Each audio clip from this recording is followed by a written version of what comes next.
बदसूरत बदक। एक बदक माँ बहुत खुश थी। वह अपने बच्चों के सपने संजोने लगी, अपने अंडे की देखभाल करती। बदक माँ अंडों की दिन रात देखभाल और रक्षा करती। जब अंडे में से बच्चे निकले, बदक के बच्चे बहुत मुलायम, नाजुक, पीले पीले, बहुत सुंदर, जैसे आम बदक के बच्चे होते हैं। पर सातवां अंडा टूटा ही नहीं। माँ परेशान थी, रोज उसका ध्यान रखती। आखिरी उसमें से एक बदक निकला। पर ये क्या, वह बहुत अलग था। भद्दा, काला और बड़ा और बदसूरत था। माँ उसे बहुत प्यार करती। उसकी बदसूरती का उस पर कोई असर नहीं होता था। पर दूसरे बदके उसे पसंद नहीं करते। उसका अलगपन, उसकी तन्हाई और अकेलापन हो गया। उसे कोई पसंद नहीं करता। जब भी बदसूरत बदक पहल करके अपने भाई बहनों के आसपास जाता, सब उससे मुंह मोड़कर भाग जाते। वहीं पास तालाब था।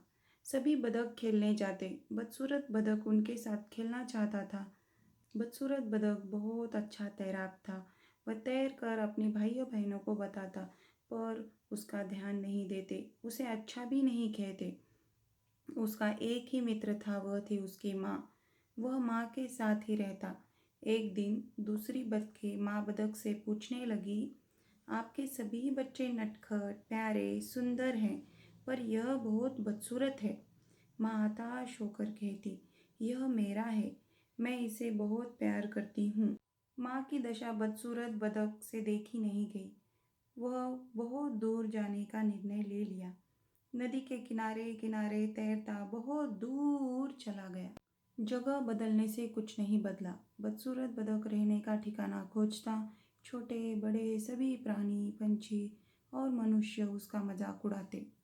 अंत में एक निर्जन स्थान उसे मिल ही गया। वहाँ छिपा रहता और ऐसे ही बहुत दिन बीत गए। बदसूरत बदक पहले से शक्तिशाली, बड़ा और अलग रूप ले रहा था। खुद का प्रतिबिंब कभी पानी में नहीं देखता। कोई आ जाता तो वह जल्दी से छिप जाता। एक दिन उसने बहुत से हंस देखे। उसने इतना सुंदर पक्षी पहली बार देखा था। वह सोचने लगा, ये कितने सुंदर हैं, काश मैं भी इनकी तरह होता। इतना नहीं, पर थोड़ा सा सुंदर होता।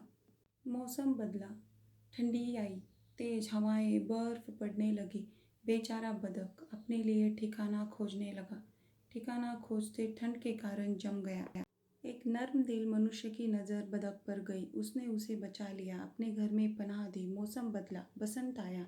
एक दिन बदक बाहर निकला और घूमते हुए नदी के पास आया और अपने पंखों को फैलाकर आसमान में उड़ने लगा।